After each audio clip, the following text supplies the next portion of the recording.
Hello बच्चों, मैं GS commerce classes से डॉक्टर आलोक श्रीवास्तव आज एक नए टॉपिक के साथ। आज की क्लास में 11th क्लास का एक बहुत ही इंटरेस्टेड और मज़ेदार चैप्टर अकाउंटिंग इक्वेशन के बारे में हम सीखेंगे कि अकाउंटिंग इक्वेशन क्या है और इसको कैसे करते हैं। यानी अकाउंटिंग को एक नए फॉर्म में, एक नए तरीके से इक्वेशन के फॉर्म में करना आज हम इस वीडियो में सीखेंगे। आज की इस क्लास में हम सीखेंगे।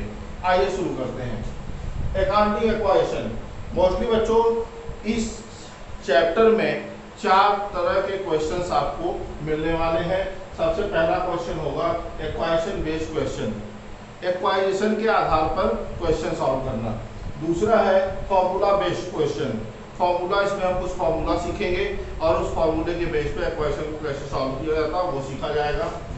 तीसरा होता है T set account based questions, इसमें कुछ अकाउंट्स को प्रिपेयर करने के बारे में बताया जाएगा। और लास्ट और चौथा जो इसमें क्वेश्चंस आपको मिलेंगे वो होते हैं example based questions. Example based question, इसमें हम केवल एग्जाम्पल्स देंगे, एग्जाम्पल के बारे में सीखेंगे। चारों कैटेगरी में सबसे इम्पोर्टेंट जो है वो इक्वेशन बेस्ड क्वेश्चंस है। इक्वेशन बेस्ड क्वेश्चन जो होता है ये बहुत ही इम्पोर्टेंट है एग्जाम की दृष्टि से। इसमें से एग्जाम में क्वेश्चंस आते ही आते हैं, तो हम इसमें डिटेल से इसके बारे में आज सीखेंगे। इक्वेशन बेस्ड क्वेश्चन को सॉल्व करने के पहले हम इसके कुछ बेसिक रूल्स पर डिस्कस करेंगे कि किन किन रूल्स को हमें फॉलो करना है और किस तरीके से इस क्वेश्चन को सॉल्व करते समय किन बातों को ध्यान में रखना है। सबसे पहले इक्वेशन बेस्ड क्वेश्चन के रूल्स। सबसे पहला है कि एवरी ट्रांजैक्शन है एट लीस्ट 2 इम्पैक्ट। जितने भी ट्रांजैक्शंस आपको मिलेंगे, जो भी ट्रांजैक्शंस आपको मिलेंगे, उन सभी ट्रांजैक्शंस में कम से कम 2 इम्पैक्ट होंगे। डबल एंट्री सिस्टम में भी आपको बताया गया है कि हर ट्रांजैक्शंस में कम से कम 2 अकाउंट्स होते हैं, एक हम डेबिट करते हैं, दूसरा क्रेडिट करते हैं। सेम उसी तरीके से यहाँ पे भी हर ट्रांजैक्शंस में आपको 2 इम्पैक्ट मिलेंगे और उन इम्पैक्ट को लेकर के हम इक्वेशन करेंगे। इम्पैक्ट कम से कम 2 होंगे, अधिक से अधिक 3 भी हो सकते हैं, 4 भी हो सकते हैं, 2 भी हो सकते हैं। दूसरा है basic accounting equation is basic accounting equation. जो अकाउंटिंग इक्वेशन का बेस है, बेस क्या है, यहाँ पे हम इस तरीके से कह सकते हैं assets equal to liabilities plus capital, that is basic accounting equation. ये बेस है, assets equal to liabilities plus capital. यानी हर बिजनेस में जो भी हम बिजनेस किए हैं, उस बिजनेस में जब हम ट्रांजैक्शन करना शुरू करेंगे, इक्वेशन बनाना शुरू करेंगे, तो हर ट्रांजैक्शन इस पर मैच करना चाहिए। यानी जो भी हमारा एसेट्स होगा, हर ट्रांजैक्शन के बाद जो भी हमारा एसेट्स होगा वो लायबिलिटी और कैपिटल के इक्वल होना चाहिए। हर ट्रांजैक्शन के बाद हम इसे चेक भी करते चलेंगे कि हमारा इक्वेशन सही बन रहा है, गलत बन रहा है। दूसरा है ऑल एक्सपेंसेस एंड लॉसेस। जितने भी बिजनेस में एक्सपेंसेस या लॉसेस होंगे, जो भी हमको लगता है, जो भी आपको लगता है कि हमारा एक्सपेंसेस है, ये हमारा लॉस है, उसे क्या करना है, डिडक्टेड फ्रॉम कैपिटल, कैपिटल से माइनस करना है, डिडक्ट करना है। जो भी आपको लगे, जैसे हमने रेंट का पे किया, डिस्काउंट का पेमेंट किया, वेजेस का पेमेंट किया, ड्राइंग किया, या किसी भी तरीके के कोई एक्सपेंसेस हो रहा है, किसी तरह का कोई लॉस हो रहा है, goods loss by theft, goods loss by fire, goods stolen, इस तरीके का किसी भी तरीके का कोई लॉस हो रहा है, तो उस लॉस को आप क्या करेंगे, डिडक्टेड फ्रॉम कैपिटल, कैपिटल से माइनस करेंगे। क्लियर। नेक्स्ट है आल इनकम एंड गेन्स। जितने भी बिजनेस के इनकम होंगे, जितने भी हमारे गेन होंगे, इनकम जैसे कमीशन रिसीव्ड किया, डिविडेंड रिसीव्ड किया, डिस्काउंट रिसीव्ड किया, दैट इज आवर इनकम। ये हमारी इनकम है। उसे क्या करना है, एडेड इन कैपिटल, कैपिटल में ऐड करना है। जो भी हमारी इनकम होगी उसे हम क्या करेंगे, कैपिटल में ऐड करेंगे। इसी तरह से अगर किसी तरह का कोई गेन हो रहा है, हमें कोई प्रॉफिट हो रही है, तो उस प्रॉफिट को भी हम क्या करेंगे, कैपिटल में ऐड करेंगे। जैसे गुड्स कॉस्ट 2000 सेल 2500, 2500 का गुड्स था और हमने 2500 पे सेल किया, तो 500 की प्रॉफिट हो रही है, उस प्रॉफिट को हम क्या करेंगे, एडेड इन कैपिटल, कैपिटल में ऐड करेंगे।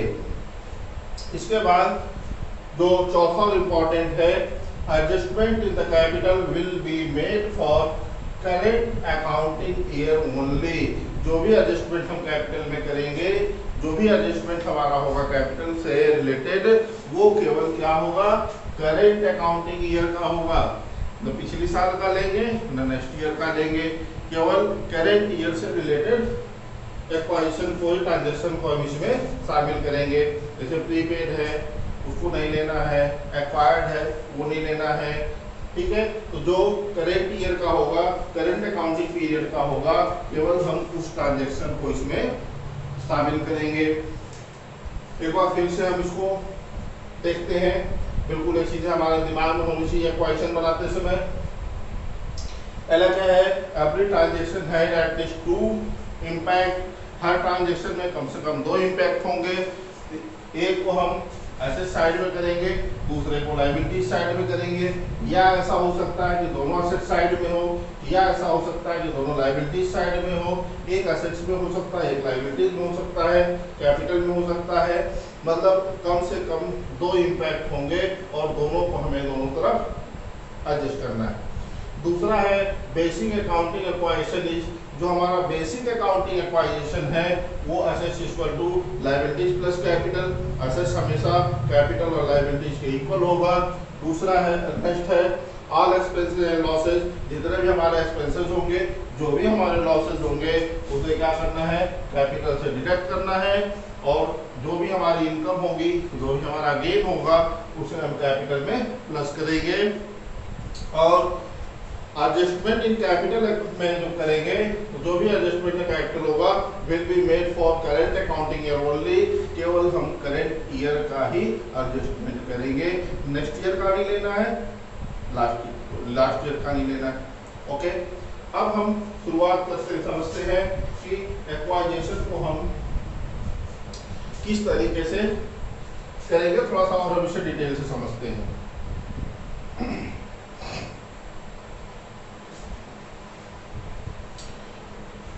अकाउंटिंग एक्वाजिशन जो होता है, ये मोस्टली बेस्ड होता है हमारी बैलेंस शीट पर। बैलेंस शीट आप समझ रहे होंगे, बैलेंस शीट। बैलेंस शीट में 2 साइड्स होते हैं, ये 2 साइड्स होते हैं। इधर का जो होता है ये लायबिलिटीज होता है और ये एसेट्स होता है। यानी जो हमारा डेबिट वाला भाग होता है उसको हम लायबिलिटीज बोलते हैं और क्रेडिट वाले भाग को हम एसेट्स बोलते हैं। डेबिट क्रेडिट नहीं लिखेंगे, दैट इज बैलेंस शीट। यहाँ डेबिट क्रेडिट नहीं लिखा जाता है, केवल हम समझने के लिए बता रहे हैं कि जो हमारा डेबिट साइड का पोर्शन होता है वो हमारी लायबिलिटीज होती है और जो हमारा क्रेडिट साइड का पोर्शन होता है वो हमारा एसेट्स होता है। अब समझते हैं कि अकाउंटिंग एक्वाजिशन जो बेसिक हमने बताया कि assets equal to liabilities plus capital, तो कैसे ये इसके बेस पे होता है समझते हैं। जैसे हमने कोई बिजनेस शुरू किया, तो बिजनेस में हमने कैपिटल लगाया 1 लाख, 1 लाख का कैपिटल हमने लगाया, ठीक है। अब इस 1 लाख को जो हमने कैपिटल लगाया, तो इस 1 लाख में हमने कुछ फर्नीचर खरीदे, मान लीजिए 40,000 के, और 60,000 के हमने गुड्स खरीद लिए, स्टॉक खरीद लिए। इसको हम स्टॉक लिखते हैं, यहाँ पे स्टॉक ले, ये 60,000। अब इक्वल है 1 लाख हमने कैपिटल के रूप में लगाया, that is our liabilities capital. और इस ये कैपिटल में हमने कहाँ इन्वेस्ट किया, फर्नीचर खरीद लिया बिजनेस के लिए 40,000 का, और स्टाफ खरीद लिया 60,000 का। 1 लाख इधर भी, 1 लाख इधर भी। फिर इसके बाद हम कुछ और ट्रांजेक्शन सीखते हैं इसमें। मान लीजिए कि हम जो है कि बैंक से लोन लेते हैं, हमें बिल्डिंग खरीदनी है, एक बिजनेस के लिए बिल्डिंग खरीदनी है, और उस बिल्डिंग को लेने के लिए हम क्या करते हैं, बैंक से लोन लेते हैं। तो यहाँ बैंक लोन हो गया, दैट इज लायबिलिटीज 50,000, और इतने का ही हमने क्या खरीद लिया, बिल्डिंग खरीद लिया। तो बिल्डिंग हमारा असेट्स है, दैट इज असेट्स बिल्डिंग, और कितने का हमने खरीदा, 50,000 का। अब देखिए फिर इधर लायबिलिटी साइड हो गया, कैपिटल प्लस लायबिलिटीज 1,50,000, और असेट्स हमारा हो गया 1,50,000। इसी तरीके से जो भी हमारा असेट्स होता है और लायबिलिटीज होती है, ये कहीं कहीं एक दूसरे के बेस पर आधारित होते हैं, और इसी वजह से ये बैलेंस शीट का दोनों तरफ का टोटल जो होता है वो इक्वल आता है, सेम आता है, और इसी के बेस पर हम अकाउंटिंग एक्वाइजेशन करना शुरू करते हैं। आज के इस टॉप वीडियो में आज के इस क्लास में इसके बारे में हमने जाना, और किस तरीके से अकाउंटिंग एक्वाइजेशन के क्वेश्चंस किए जाते हैं। कुछ क्वेश्चन मैं एग्जांपल सहित आपको नेक्स्ट वीडियो में प्रोवाइड करूंगा। आज की वीडियो अगर आपको यूजफुल लगी हो तो प्लीज़ इसे अपने क्लासमेट के साथ शेयर कीजिए, लाइक कीजिए, सब्सक्राइब कीजिए। Thank you.